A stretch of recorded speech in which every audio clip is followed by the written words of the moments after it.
Global hunger index में भारत की ranking में लगातार दूसरे साल गिरावट दर्ज की गई है। 2022 के लिस्ट में भारत को 107वीं रैंक मिली है, जबकि पिछले साल भारत 101 नंबर पर था।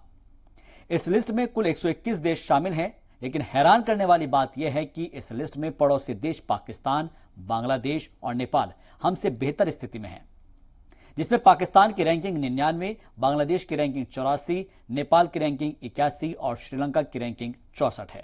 सिर्फ अफगानिस्तान ही 109वीं रैंकिंग के साथ भारत से पीछे है। बीते 2 सालों में भारत की पोजीशन में 13 अंकों की गिरावट आई है।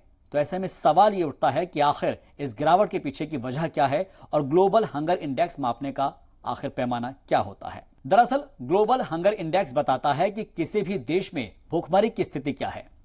लिहाजा दुनिया भर के अलग अलग देशों में 4 पैमानों का आंकलन कर इंडेक्स को तैयार किया जाता है।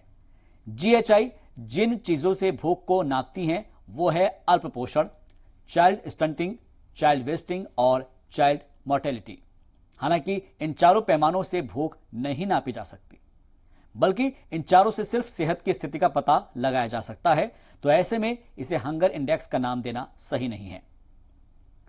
जीएचआई में जो डेटा प्रतिशत में शामिल किया जाता है, लोग उसे सामान्य आबादी के बीच भूखे लोगों की संख्या में जोड़ देते हैं, जो कि गलत है। और यही वजह है कि जीएचआई स्कोर पर भारत सरकार ने एतराज जताया है और ग्लोबल हंगर इंडेक्स की रिपोर्ट को नकार दिया है। यह वीडियो आप देख रहे हैं जी सलाम के डिजिटल प्लेटफॉर्म पर शाहबाज के साथ, और ऐसी ही जानकारी वाली वीडियोस के लिए आप जुड़े रहिए जी मीडिया के साथ।